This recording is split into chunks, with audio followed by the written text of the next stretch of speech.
Welcome back to another episode of Infidelity Tales Lab. We're thankful for your continued viewership. Before we begin, tell us, where in the world are you watching from? We love knowing our global reach. Now, let's dive into today's story. Chapter 1. The Foundation Cracks. Derek Thornton stood in his mahogany-paneled study, watching the rain streak down the floor-to-ceiling windows of his estate. At 42, he had built an empire from nothing, a chain of luxury hotels that stretched across the East Coast. His calloused hands, now manicured but still bearing the scars of his construction worker days, gripped a crystal tumbler of aged bourbon. The irony wasn't lost on him. He'd grown up in a trailer park in rural Tennessee, where his alcoholic father had beaten him senseless every night until Derek grew big enough to fight back.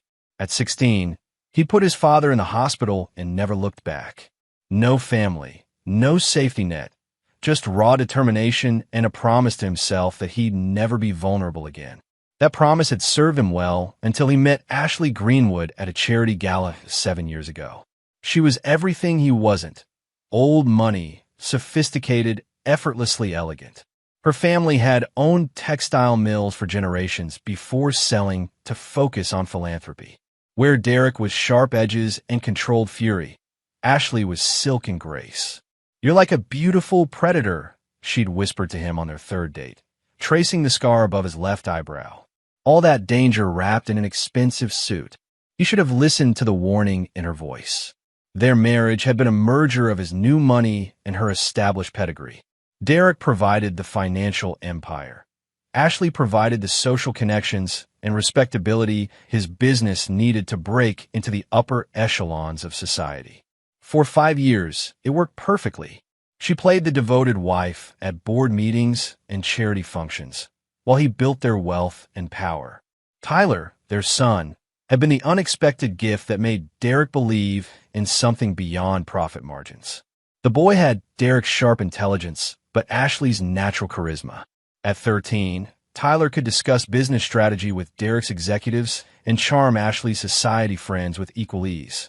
But Derek had made a critical error. He'd allowed himself to love them both completely. The first crack appeared 6 months ago when Derek noticed Ashley's schedule changing. Gallery openings that ran too late, spa weekends that seemed to multiply, phone calls that ended abruptly when he entered the room. His investigative instincts, honed from years of vetting business partners, began to surface. Derek had learned long ago that information was power, and power was survival. Within 2 weeks, he had a comprehensive dossier on his wife's activities. The photographs were professionally shot, clinically detailed, and absolutely devastating. Ashley and Brad Sinclair, Derek's business partner and supposed best friend, locked in passionate embraces at the downtown penthouse Derek had bought for executive meetings. The same penthouse where Derek had celebrated landing their biggest hotel contract just 3 months prior. Brad Sinclair, the golden boy from California who'd joined Derek's company 5 years ago with venture capital backing and an MBA from Stanford.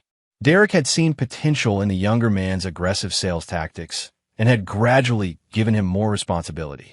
Brad had access to Derek's business accounts, his personal schedule, his family's private moments. The betrayal was surgical in its precision. Derek spent the next month in methodical preparation. He hired additional private investigators, forensic accountants, and security specialists.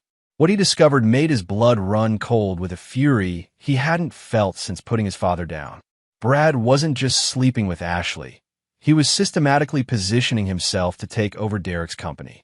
The younger man had been courting Derek's investors, suggesting that Derek was becoming unstable and needed to step back. Brad had convinced Ashley to sign documents that would give her significant control over Derek's assets in the event of a divorce. They weren't just having an affair, they were orchestrating a coup. The final piece fell into place when Derek reviewed the timeline. Ashley had been feeding Brad information about Derek's business deals, his strategies, even his private conversations. The hostile takeover attempt that Derek's company had successfully defended against last year, Brad had been feeding intelligence to the attackers while publicly standing beside Derek. Derek poured another bourbon and opened the hidden safe behind his desk. Inside were the original documents he'd prepared, divorce papers, custody arrangements, and a complete reorganization of his business empire. Everything was designed to be swift and final. But as he reviewed the papers, a different plan began to form. Derek Thornton didn't just want to win. He wanted to destroy everyone who had betrayed him so completely that they would never recover. And he wanted them to know, with absolute clarity, that their destruction was his design. He locked the documents back in the safe and reached for his phone. "Mitchell," he said when his lawyer answered, "I need you to draft some new papers, and I want you to arrange a meeting with Ashley and Brad tomorrow. Tell them I want to discuss expanding Brad's role in the company." As Derek hung up, a smile played across his lips for the first time in months. They wanted to play games with a man who had fought his way out of hell. They were about to learn why Derek Thornton never forgot a betrayal and never forgave one. Chapter 2. The Setup. The conference room at Thornton Hotel's headquarters felt different to Derek as he watched Ashley and Brad enter together. They maintained careful distance, their interactions professionally cordial. But Derek could see the subtle signs now. The way Ashley's fingers briefly touched Brad's wrist when she passed him the coffee, the synchronized timing of their arrival. "Derek, you look tired," Ashley said, settling into her chair with practiced grace. She wore a cream-colored suit that probably cost more than most people's monthly salary. "Have you been sleeping?" "Fine," Derek replied, studying her face. After 15 years together, he could read her micro-expressions like a balance sheet. The slight tightness around her eyes, the way she pressed her lips together when she thought he wasn't looking, she was nervous. Brad Sinclair lounged in his chair with characteristic confidence, his blonde hair perfectly styled, his smile as sharp as his Italian suit. "So what's this about expanding my role?" "I have to say, I'm excited about the possibilities." Derek placed a folder on the polished table. "I've been thinking about succession planning. The company's at a point where I need to consider the next generation of leadership."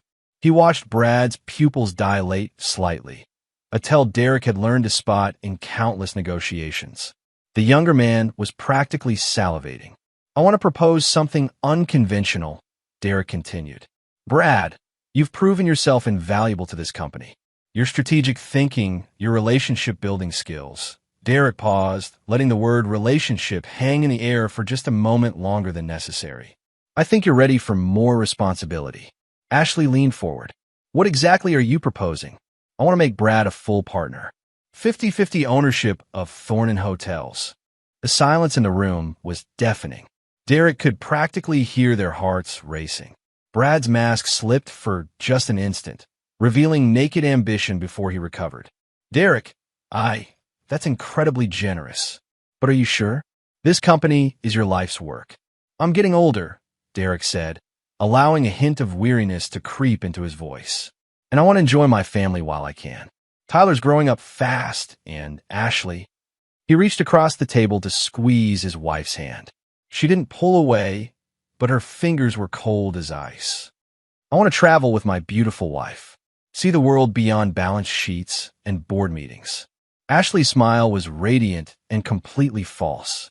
"Derek, that sounds wonderful, but this is such a big decision. Shouldn't we discuss this privately first?"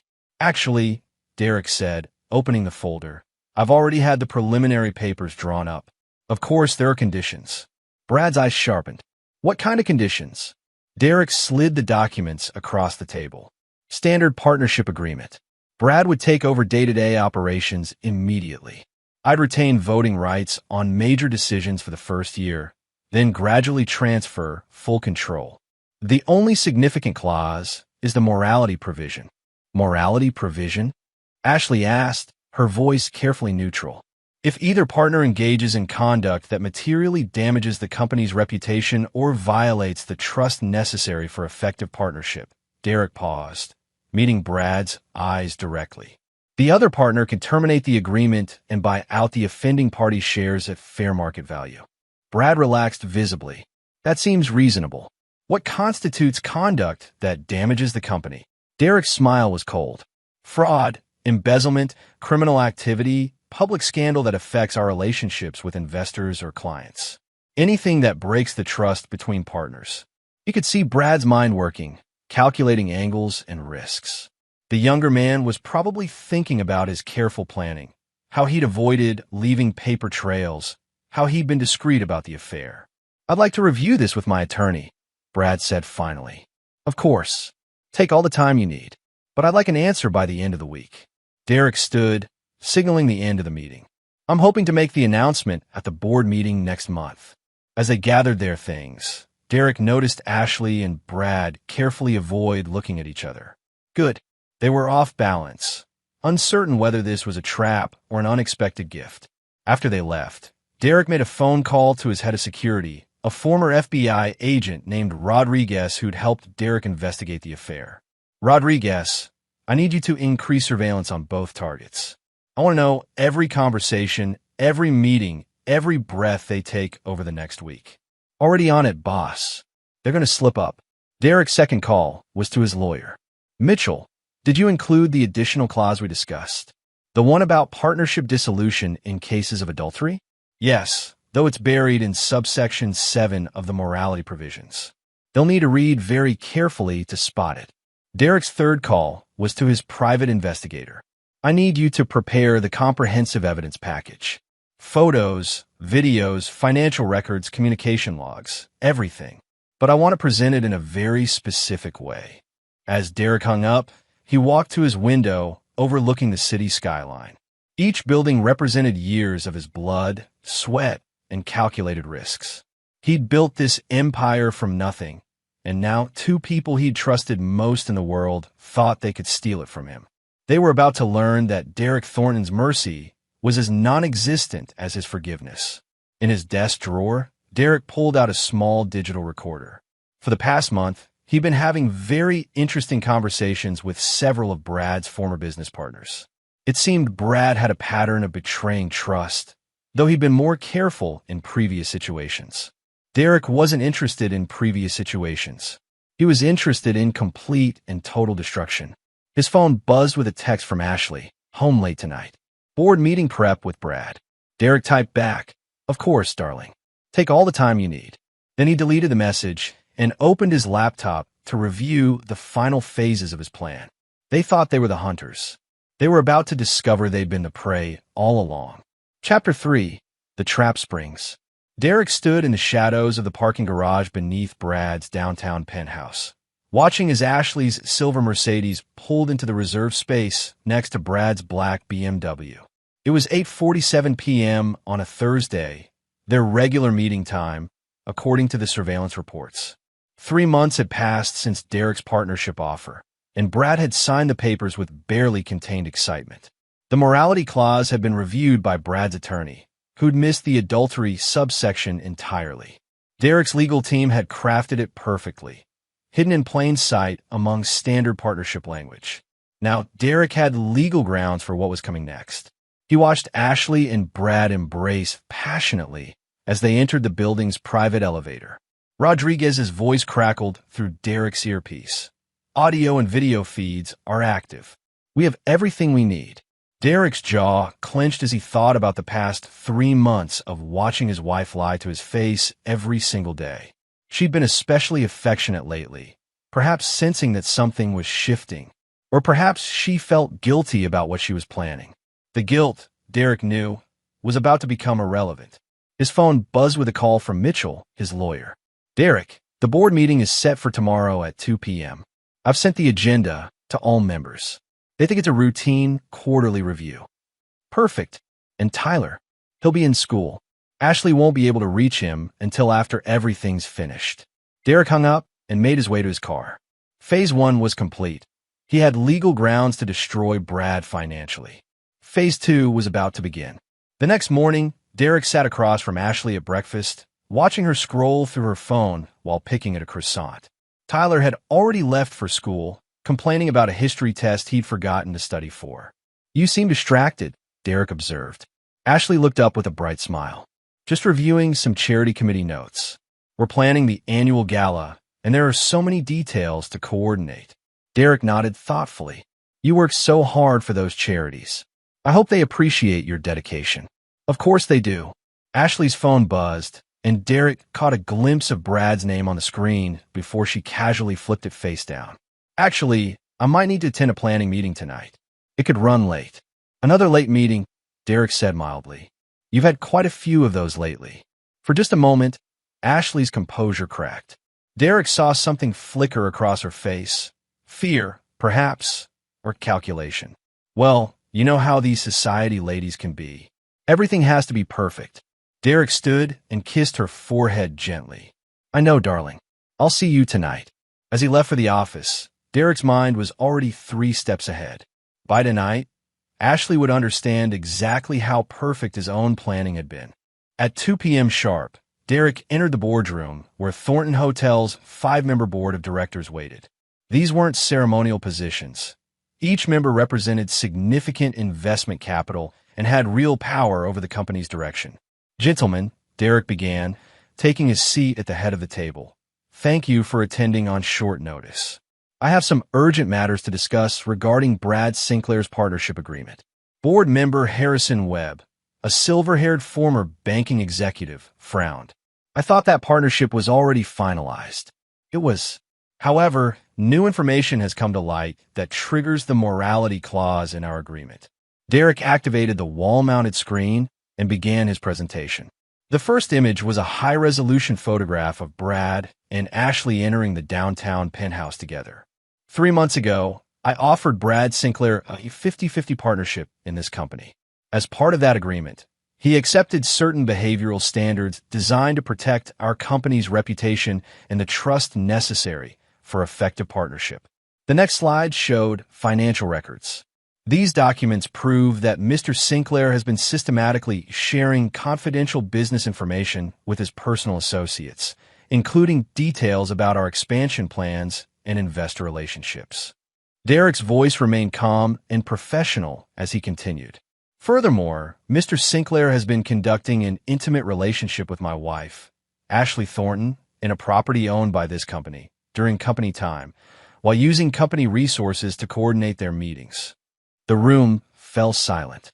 Derek could see the board members' faces shifting from confusion to understanding to anger.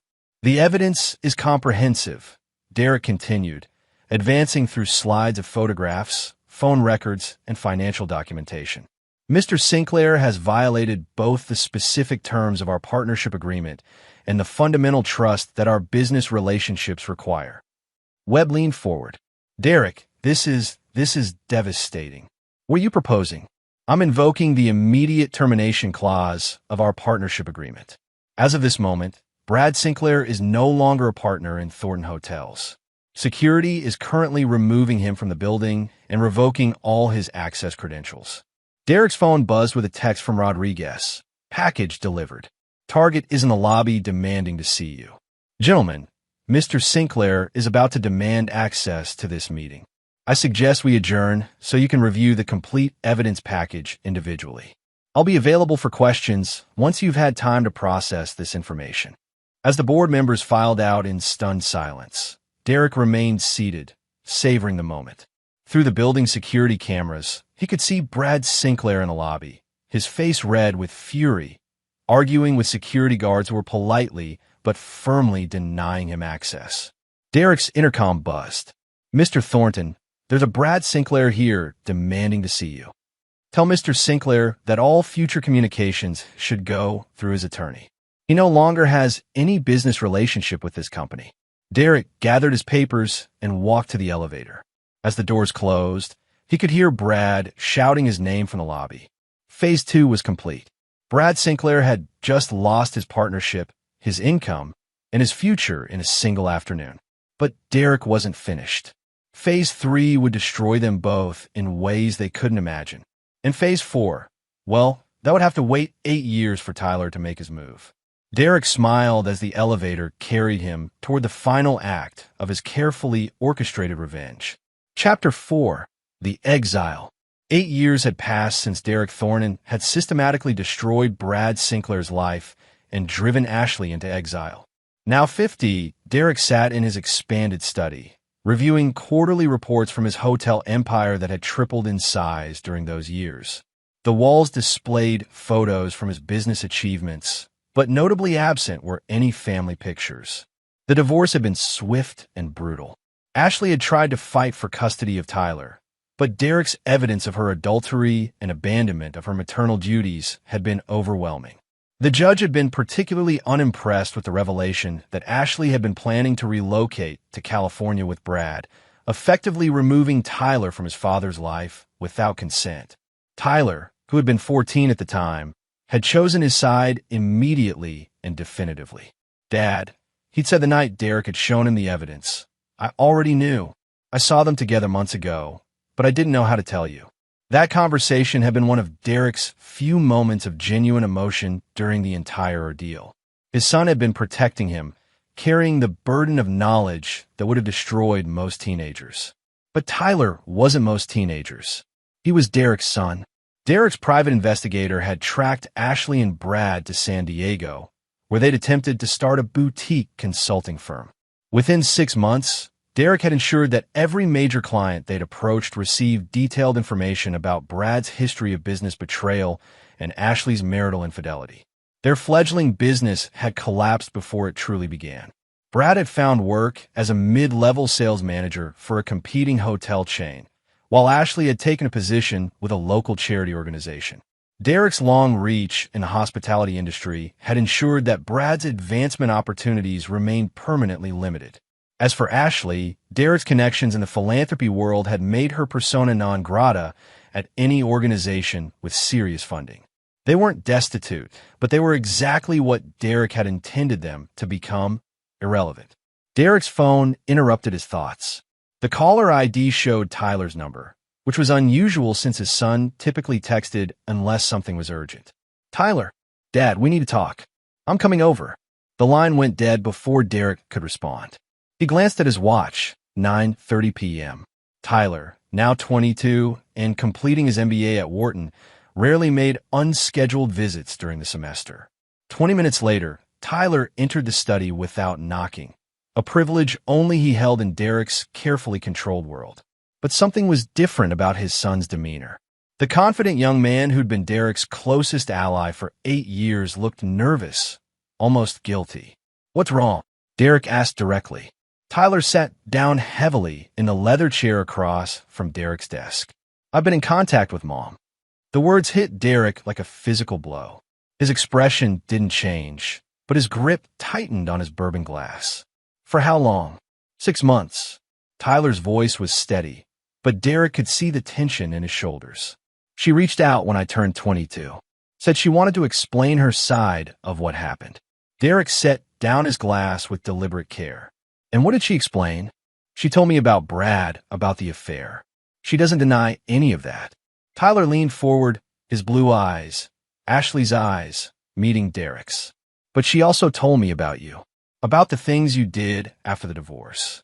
Such as, she told me you destroyed their business systematically, that you used your connections to make sure Brad could never advance in his career, that you had them followed, harassed, blacklisted." Tyler's voice gained strength. "She told me you didn't just win the divorce. You tried to destroy their entire lives." Derek's laugh was cold and sharp. "And you believe her?" "I had it investigated." The room fell silent. Derek studied his son's face, seeing a determination that reminded him painfully of himself at that age. "You had it investigated," Derek repeated slowly. "I hired my own private investigator. I wanted to know the truth." Tyler pulled out a folder from his briefcase. "Do you want to know what I found?" Derek didn't respond, but Tyler continued anyway. "I found out that Mom was right about most of it. You did destroy their business. You did have Brad blacklisted. You've been monitoring their lives for 8 years. Tyler's voice hardened. "But I also found out things she didn't tell me." Tyler opened the folder and placed several photographs on Derek's desk. "I found out that Brad has been physically abusing her for the past 5 years. That she's been hospitalized twice for accidents that look suspiciously like domestic violence. That she's been trying to leave him, but can't because you've made sure she has no resources and no support system." Derek looked at the photographs without emotion. They showed Ashley with bruises, medical records, police reports that had been filed and mysteriously dropped. "And?" Derek asked. Tyler stared at his father in disbelief. "And? Dad, she's being beaten by the man she chose over our family. And your response is, and?" She made her choice 8 years ago. The consequences of that choice are not my responsibility. Tyler stood up abruptly. Jesus Christ, Dad. I know she hurt you. I know she betrayed us both. But she's still a human being. She's still my mother. Derek's voice remained perfectly controlled. Your mother chose to abandon you for another man. She chose to betray the family that gave her everything. She chose to conspire against the business I built with my own hands. Derek stood as well, his presence imposing even across the desk. The fact that her choices led to consequences she didn't anticipate is not my concern. She wants to see you, Tyler said quietly. She wants to apologize. She wants to try to rebuild some kind of relationship with both of us. No, Dad, no. Derek's voice cut through the room like a blade. I told you 8 years ago, and I'm telling you now, I do not forgive betrayal. Ever. Under any circumstances. Tyler gathered the photographs and put them back in his folder. What if I told you that I'm planning to help her leave Brad? That I'm going to support her while she gets back on her feet? Derek's eyes narrowed. Then I would tell you that you're free to make that choice. But you should understand the consequences of that choice. What consequences? Derek walked to his wall safe and removed a thick legal document. This is my will, Tyler. As of today, you inherit everything. The hotels, the real estate, the investment portfolio, the offshore accounts. Everything I've built over the past 30 years. He placed the document on his desk. But my will contains a very specific clause. If you choose to provide material support to Ashley Thornton or Brad Sinclair, if you choose to rebuild a relationship with them against my explicit wishes, you forfeit your inheritance entirely. Tyler's face went pale. You're threatening to disinherit me? I'm offering you a choice. The same choice your mother had 8 years ago. Loyalty to this family or loyalty to the people who betrayed it. Derek returned the document to his safe. You have until your graduation to decide. If you choose to help your mother, I'll respect that decision. But I'll also honor my own principles. Tyler walked toward the door, then stopped. What happened to you, Dad? When did you become so cold that you can't forgive your own family? Derek didn't answer until Tyler's hand was on the doorknob. I became this way the day I learned that the people I trusted most in the world were planning to destroy everything I'd worked for. I became this way the day I realized that love and loyalty are weaknesses that people will exploit without hesitation. Derek's voice was quiet but deadly serious. I became this way so that no one could ever hurt me again. Tyler left without another word, and Derek returned to his desk. Outside his window, the city lights stretched toward the horizon, each one representing something he'd built or conquered. In 6 months, Tyler would graduate from business school. In 6 months, Derek would discover whether his son had inherited his principles or his mother's weaknesses. In 6 months, Derek would learn whether his carefully constructed world would survive its next betrayal. Chapter 5. The Long Game. 5 years had passed since Tyler's ultimatum, and Derek Thornton sat in his private study reviewing the latest reports on his expanding hotel empire. At 55, his hair was silver at the temples, but his mind remained as sharp and ruthless as ever. The company now operated in 12 countries, with assets exceeding $2 billion. Tyler had made his choice, and it hadn't surprised Derek. His son had graduated from Wharton with highest honors, then immediately used his trust fund, money Derek couldn't legally block, to relocate Ashley to a safe house in Denver and pay for her medical treatment and therapy. Tyler had also ensured that Brad Sinclair was arrested for domestic violence, though the charges had eventually been dropped due to Ashley's reluctance to testify. Derek had watched it all unfold with clinical detachment. When Tyler had called to inform him of his decision, Derek had listened in silence, then hung up without a word. 3 days later, Tyler received official notification that he had been removed from Derek's will and that all future financial support had been terminated. The young man who had once been Derek's greatest pride and chosen successor had become just another casualty of Derek's unbending principles. Tyler had tried to call, text, and email for months afterward. He'd even flown to the city and attempted to visit Derek's office, only to be informed by security that he was no longer welcome on company property. Derek had watched the security footage of his son standing in a lobby, looking lost and desperate, but he'd felt nothing. Derek Thornton did not forgive betrayal. Not from business partners, not from wives, and not from sons. The irony was that Tyler had inherited more of Derek's qualities than either of them had realized. Within 3 years of being cut off, Tyler had founded his own boutique investment firm specializing in hospitality acquisitions. The firm was small but successful, and Tyler had proven himself to be every bit as ruthless and strategic as his father.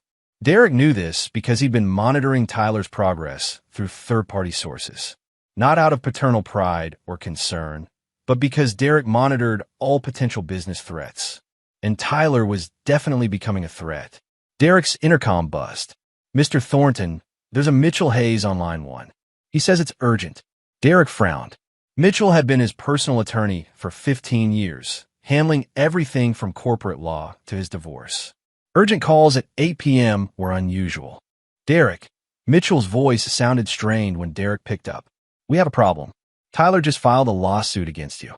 Derek leaned back in his chair. "What kind of lawsuit?"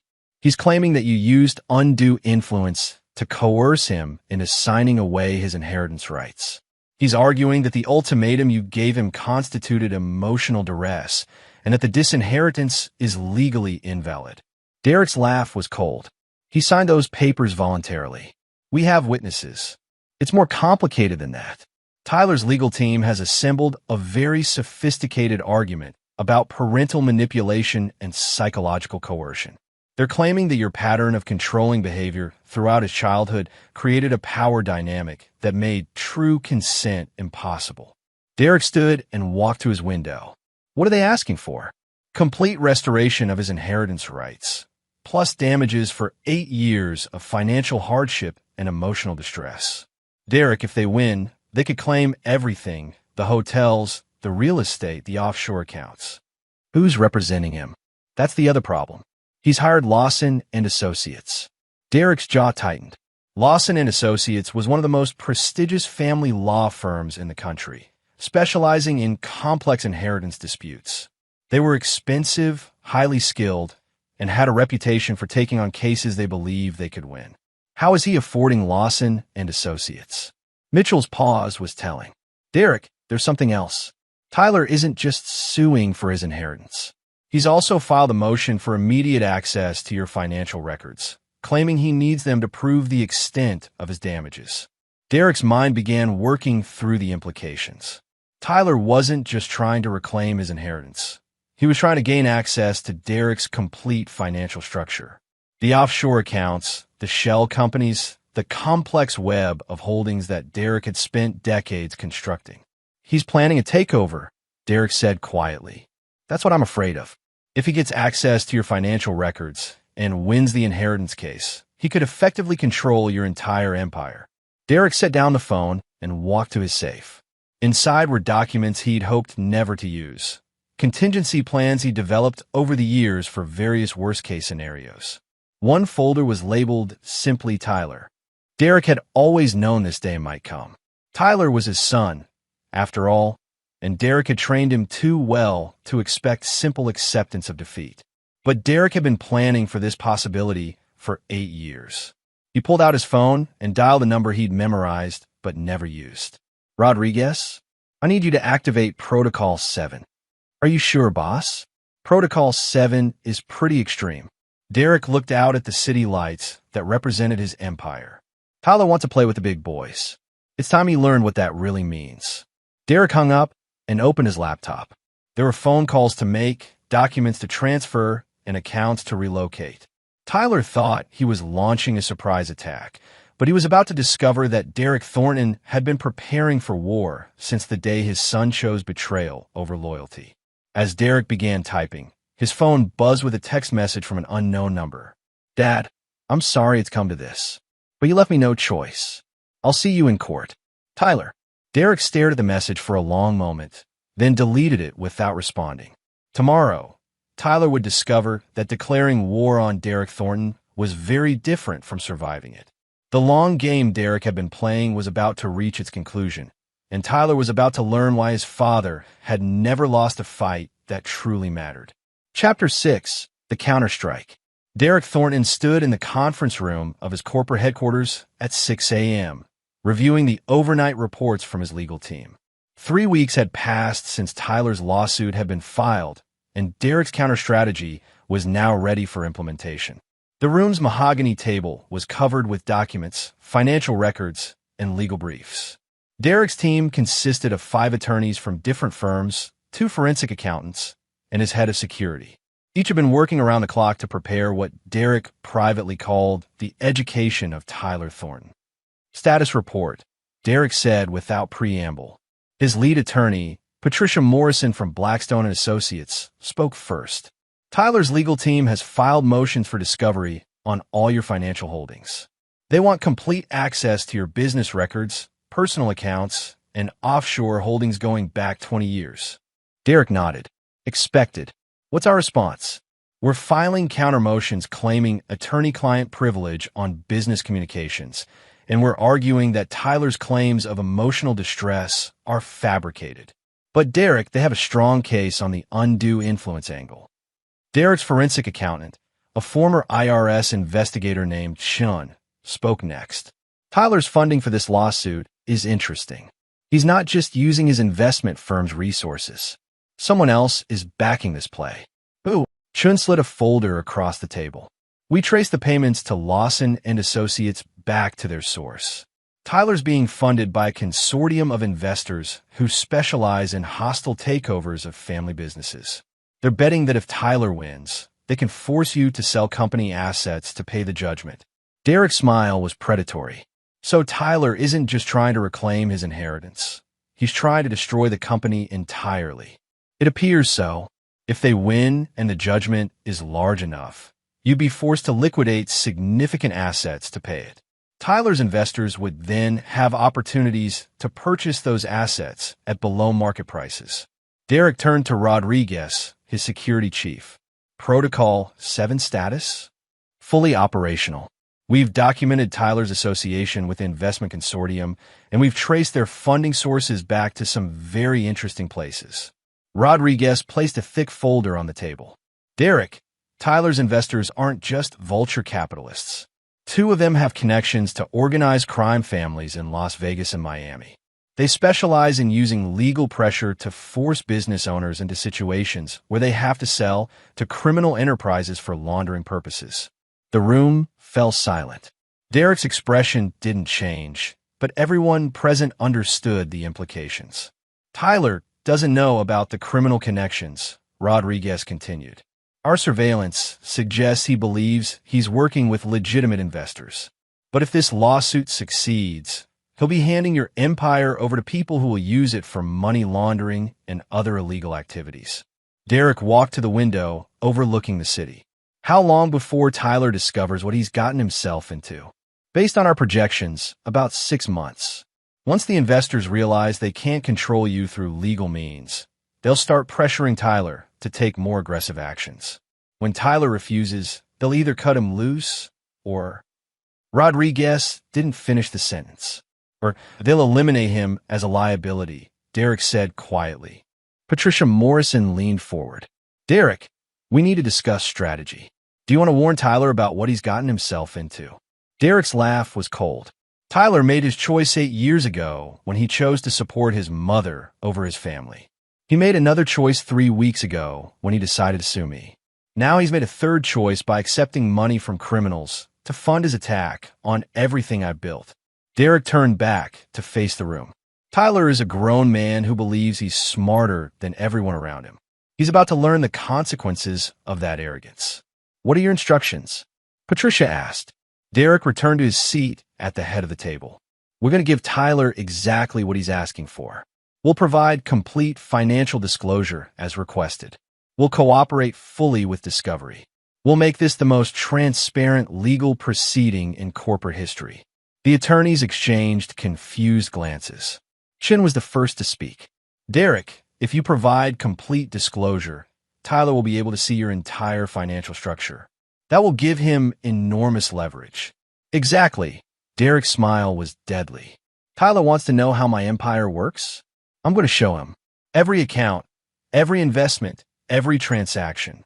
And when he sees the complete picture, he's going to realize that destroying me means destroying himself.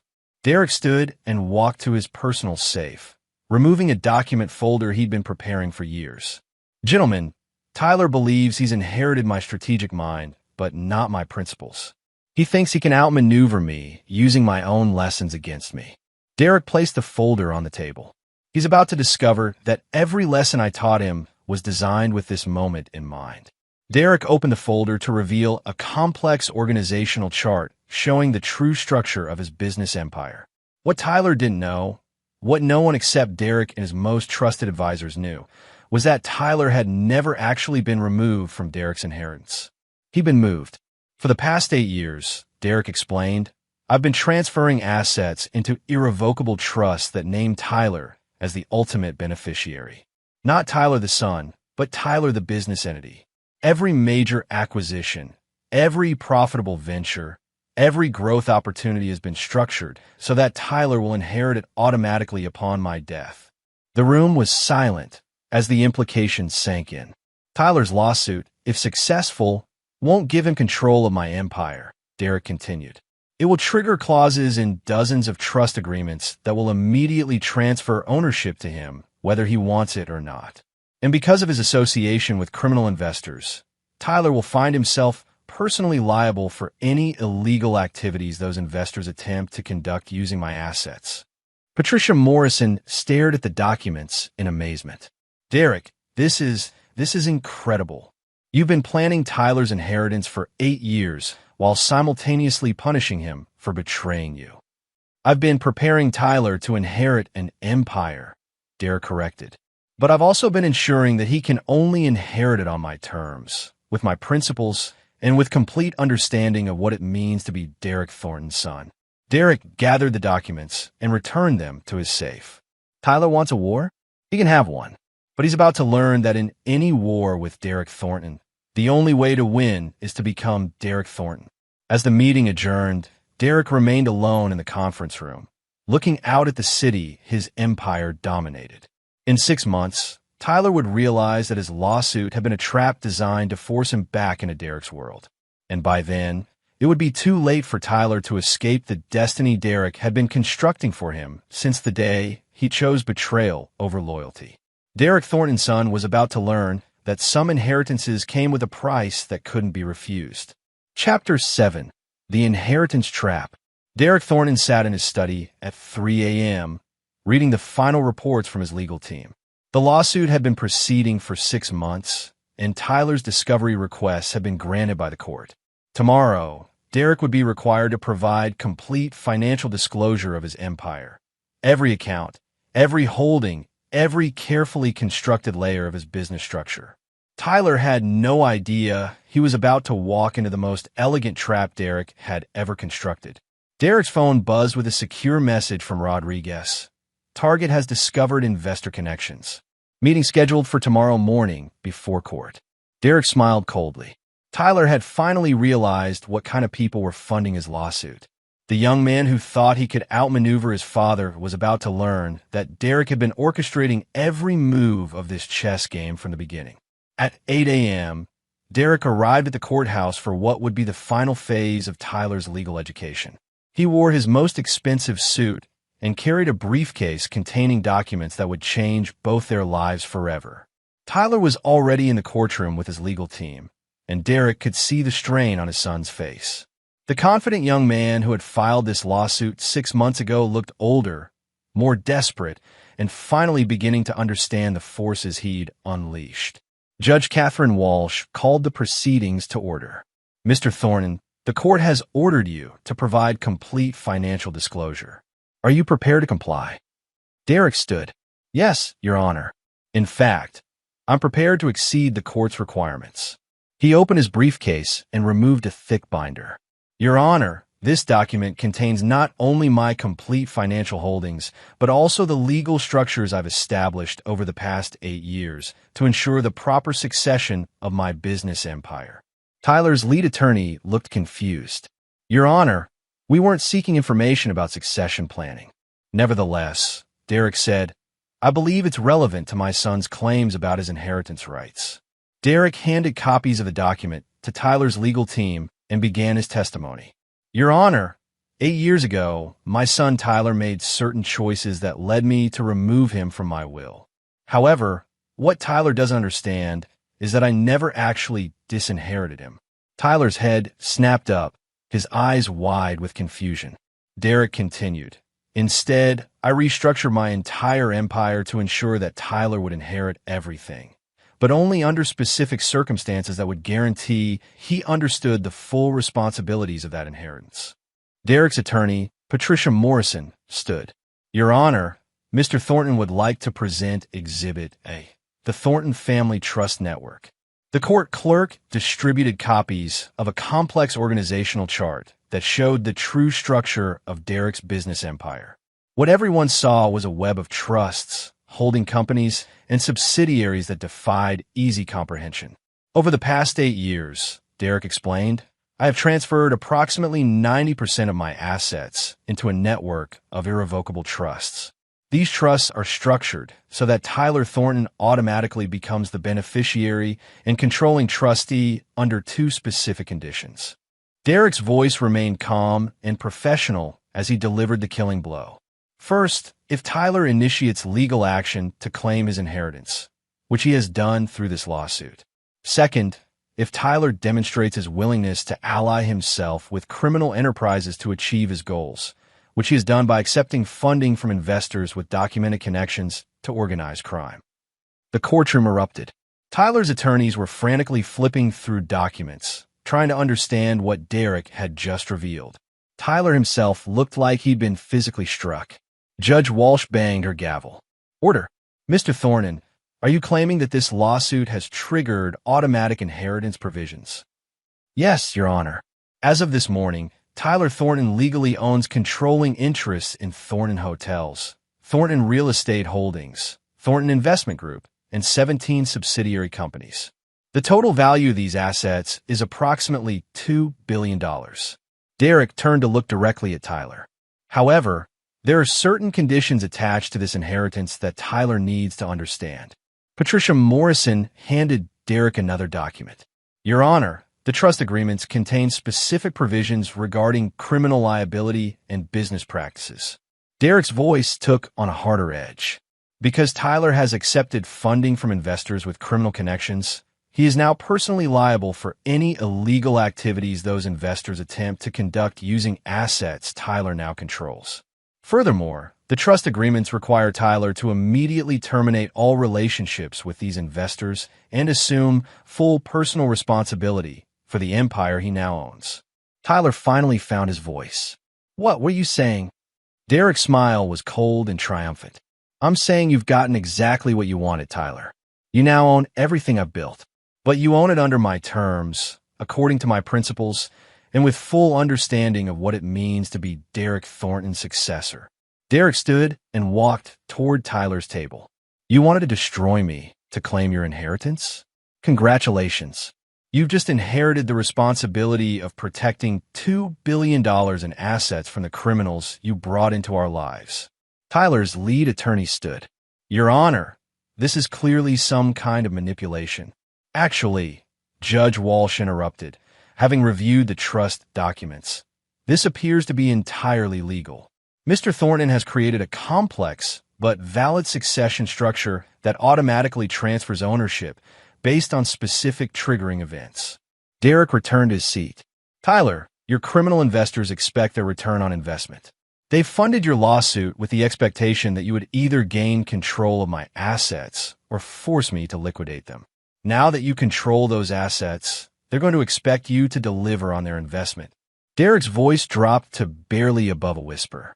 The question is, Tyler, what are you going to do when they demand that you use Thornton Hotels for money laundering? What are you going to do when they insist that you provide them with access to our offshore accounts? What are you going to do when they realize that the only way to get their return is to eliminate the inconvenient son who now owns everything they want? Tyler's face went pale as the full implications hit him. Derek stood to leave. Your Honor, I believe this concludes the proceedings. Tyler has his inheritance. Now he gets to learn what it actually costs to be Derek Thornton's son. As Derek walked toward the courtroom door, Tyler called out desperately, "Dad! Dad, wait!" Derek stopped, but didn't turn around. "You made your choice 8 years ago, Tyler. You made another choice 6 months ago. Now you get to live with the consequences of those choices." Derek left the courtroom, knowing that Tyler was finally about to understand the difference between inheriting power and earning the right to wield it. Outside the courthouse, Derek's phone was already ringing with calls from Tyler's criminal investors. They wanted to know what had happened in court, and they wanted to schedule immediate meetings with their new business partner. Derek answered the first call with a smile. "This is Derek Thornton. I'm afraid you'll need to speak with Tyler now. He's the owner of everything you're interested in." Tyler Thornton had spent 8 years believing he could outmaneuver his father. Now he was about to learn that Derek's greatest revenge was giving Tyler exactly what he thought he wanted. Chapter 8: The Prodigal's Return. 3 years had passed since the courtroom revelation that had transformed Tyler from plaintiff to inheritor overnight. Derek Thornton, now 58, stood in his private study, now significantly smaller since most of his assets had transferred to Tyler's control, reviewing security reports that had become his primary source of entertainment. Tyler had survived his criminal investors, but barely. The young man who had thought he could play in Derek's world had learned within weeks that inheriting an empire and controlling it were vastly different skills. The criminal consortium that had funded his lawsuit had expected immediate returns on their investment, and Tyler's refusal to use company assets for money laundering had triggered exactly the kind of response Derek had predicted. 2 attempts on Tyler's life, 1 kidnapping of his girlfriend, and a coordinated attack on multiple hotel properties had taught Tyler everything he needed to know about the true cost of power. To his credit, Tyler had fought back with tactics that would have made Derek proud. He'd used his inherited resources to hire private military contractors, had systematically exposed his former investors to federal authorities, and had ruthlessly eliminated every threat to his business empire. The young man Derek had raised had finally emerged from the naive idealist who'd chosen betrayal over loyalty. But the cost had been devastating. Tyler had lost his girlfriend, who'd left him after the kidnapping. He'd been forced to kill 2 men in self-defense. He'd watched 3 of his hotels burn to the ground and had seen loyal employees murdered for refusing to provide information to his enemies. Derek had observed it all from a distance, providing no assistance and offering no comfort. Now Tyler controlled the empire Derek had built, but he controlled alone, just as Derek always had. Derek's contemplation was interrupted by his doorbell, an unusual occurrence since his penthouse apartment required security clearance to access. Derek checked his monitors and saw a familiar figure standing in his hallway. Tyler Thornton, now 25, looked like a different person from the confident young man who'd filed a lawsuit 3 years ago. His face was harder, his eyes colder, his posture that of someone who'd learned to sleep with one eye open. Derek opened the door without speaking. "Dad," Tyler said simply. "Tyler." They stood in the doorway for a long moment, 2 men who shared everything and nothing. "May I come in?" Derek stepped aside wordlessly. Tyler entered the apartment and looked around at the space that was elegant, but significantly smaller than Derek's former estate. "Nice place. Smaller than I expected. I find I need less space these days," Derek replied. "Most of my assets are elsewhere now." Tyler nodded, understanding the reference. "I try to give it back, after I realized what you'd done. I try to transfer everything back to you." Derek poured 2 glasses of bourbon and handed one to Tyler. "But you couldn't. The trust structures are ironclad. Once triggered, they can't be reversed." Tyler took a sip and winced slightly. "You really thought of everything." They moved to Derek's living room, sitting across from each other like negotiators rather than family. "Why are you here, Tyler?" Tyler stared into his bourbon for a long moment before answering. "Because I need to tell you that you were right." Derek's expression didn't change, but he gestured for Tyler to continue. "You were right about loyalty. You were right about betrayal. You were right about the cost of power and the price of weakness." Tyler's voice was steady but tired. "You were right about everything." Derek sipped his bourbon and waited. "I spent 3 years learning lessons you tried to teach me in one conversation 8 years ago," Tyler continued. "I had to watch good people die because I was naive enough to think I could play games with criminals. I had to become someone I didn't recognize just to survive the world I thought I was smart enough to navigate. Tyler stood and walked to Derek's window, looking out at the city lights below. I became you, Dad. Ruthless, calculating, incapable of trusting anyone completely. And the worst part is, I understand now why you had to become that way. Derek joined Tyler at the window. What happened to Ashley? Tyler's jaw tightened. She died 2 years ago. Cancer. She tried to reach out to both of us before she died, but Tyler's voice trailed off. But neither of us would take her calls, Derek finished. I went to her funeral, Tyler said quietly. Brad was there. He looked broken old. He tried to apologize to me for everything that happened. What did you tell him? Tyler's smile was cold and familiar. I told him that some things can't be forgiven. Derek nodded approvingly. Dad, Tyler said, turned to face him. I understand now why you did what you did. The trap, the inheritance, everything. You weren't just punishing me for betraying you. You were preparing me for what it really means to carry our name. Derek set down his bourbon glass. And what does it mean? It means being alone. It means never fully trusting anyone. It means making decisions that other people will call cruel or heartless because those are the only decisions that protect what matters. Tyler's voice grew stronger. It means understanding that family loyalty isn't about love, it's about survival. Derek studied his son's face, seeing his own hardness reflected there. You've learned well. I had a good teacher. They stood in silence for several minutes, watching the city Derek had once dominated and Tyler now controlled. There's something else, Tyler said finally. I have a son. Derek's expression flickered for just a moment. Surprise, perhaps, or something deeper. His name is Derek. He's 6 months old. Tyler's voice softened slightly. His mother and I aren't together. She couldn't handle what my life became, but she agreed to let me raise him. Tyler turned to face Derek directly. I want him to know his grandfather, and I want you to help me teach him what it really means to be a Thornton. Derek was quiet for a long time, processing this information. You want me to help you raise him the way I raised you? Derek asked finally. I want you to help me raise him the way you should have raised me from the beginning, Tyler corrected. With no illusions about the world we live in. No false beliefs about loyalty or forgiveness. No naive faith in other people's goodness. Derek walked to his safe and removed a photograph he'd kept hidden for 8 years. A picture of Tyler at 14, standing beside Derek at a company board meeting. In the photo, Tyler was smiling with genuine happiness and pride. Derek looked at the photograph, then at the hardened man his son had become. Tyler, Derek said carefully, are you asking me to help you destroy your son's innocence the way I destroyed yours? Tyler's answer was immediate and unflinching. I'm asking you to help me prepare him for the world that will try to destroy him, whether he's innocent or not. Derek placed the photograph on his coffee table where both men could see it. When do I meet my grandson? Tyler's smile was the first genuine expression Derek had seen from him since he'd entered the apartment. Tomorrow, if you're free. But Dad, Tyler's voice took on the same hard edge Derek recognized from his own speech. If you're going to be part of his life, you need to understand something. I won't make the mistakes you made with me. I won't let sentiment or false hope cloud my judgment. My son will learn our lessons, but he'll learn them from strength, not from betrayal. Derek extended his hand to Tyler, not as a father to his son, but as one businessman acknowledging another. Welcome home, Tyler. As they shook hands, Derek realized that his greatest triumph wasn't the empire he'd built or the enemies he'd destroyed. It was standing in his living room, looking into the face of a man who had finally become worthy of carrying the Thornton name. The prodigal son had returned, but he'd returned as Derek's equal, not his heir.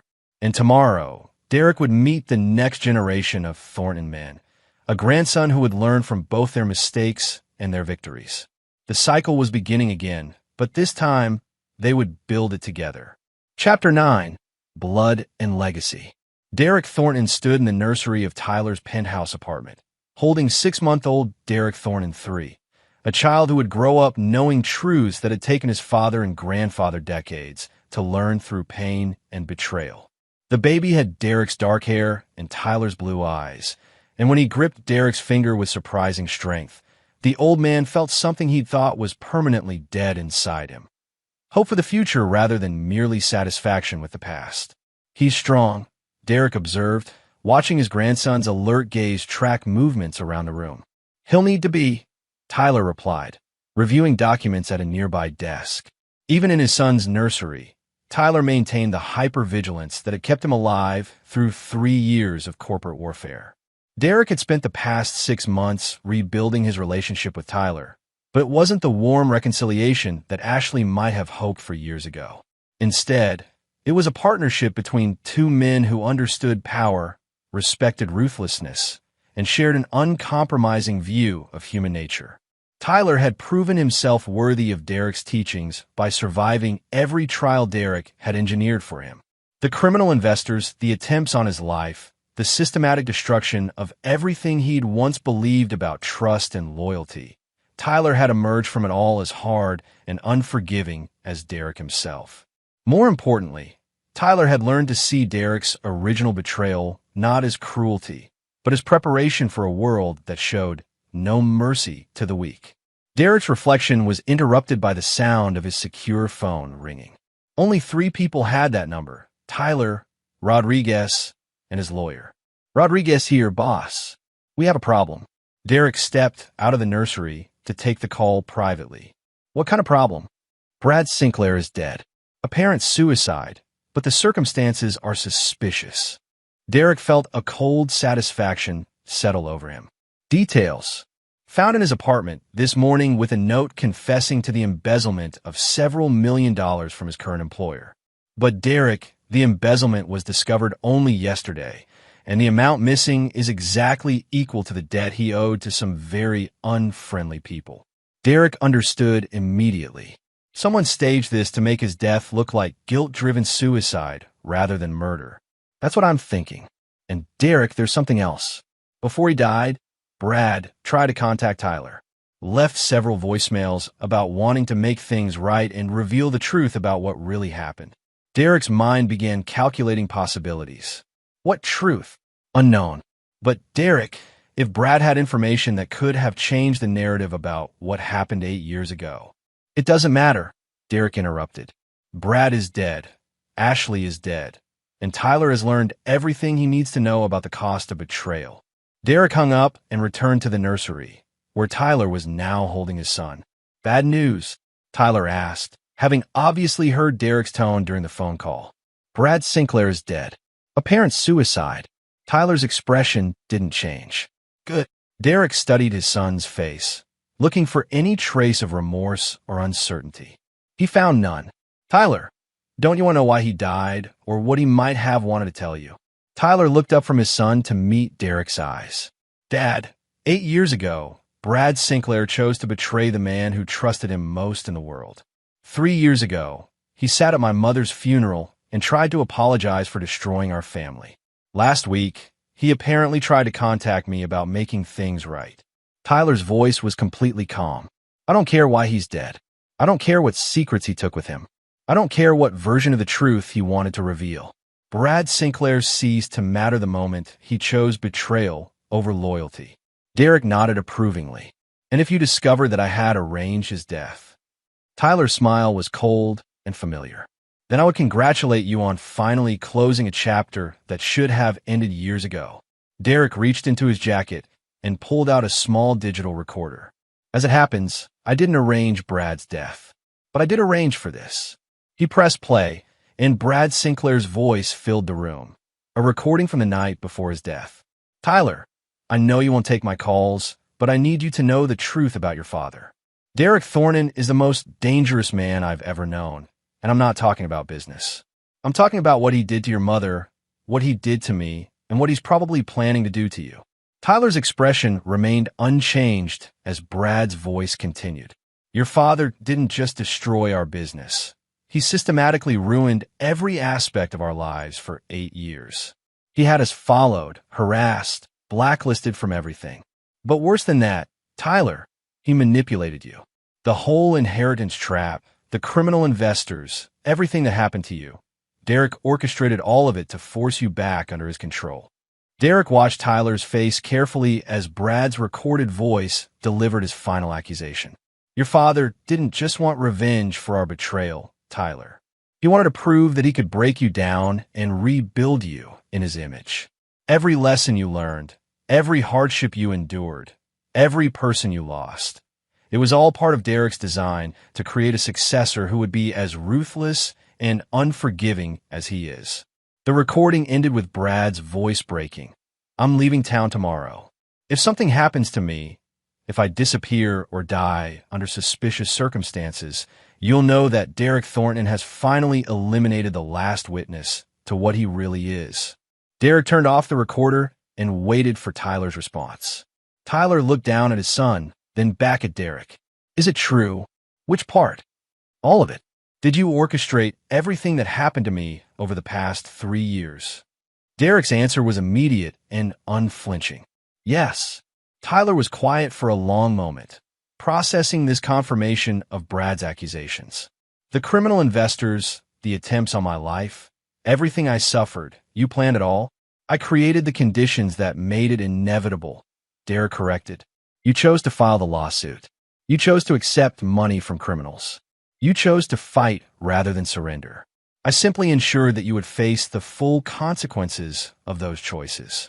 Tyler stood and placed his son in his crib, then turned to face Derek with an expression that was impossible to read. Why? Derek's voice was steady and certain. Because I needed to know if you were capable of becoming the man our family requires. Because I needed to know if you could survive in our world without the protection I'd always provided. Because I needed to know if you would choose strength over sentiment when your survival depended on it. Derek stepped closer to his son. Tyler, everything I did to you, the world would have done eventually. Every lesson you learned through pain and loss, you would have learned anyway, but you might have learned them too late to survive them. Tyler was silent for several minutes, looking down at his sleeping son. Finally, he spoke. So Brad was right. You manipulated me, broke me down, and rebuilt me to be your successor. Yes. Tyler nodded slowly. And if I had been weaker, if I had broken completely, you would have let me die rather than compromise your principles. Yes. Tyler's smile was sharp and cold. Good. Derek blinked in surprise. Good. Dad, for the past 6 months, I've been wondering if you'd gone soft. If becoming a grandfather might make you sentimental or weak. Tyler's voice carried the same hard certainty Derek recognized from his own speech. I'm relieved to know that you're still the man who taught me that survival requires absolute commitment to absolute principles. Tyler picked up his son and looked directly into Derek's eyes. My son will grow up knowing exactly what it means to be a Thornton. He'll understand from the beginning that the world is full of people like Brad Sinclair and Ashley Greenwood. People who will betray you the moment it serves their interests. Derek felt a pride so deep it was almost painful. And if he ever betrays you? Tyler's answer was immediate. Then I'll do to him what you did to me.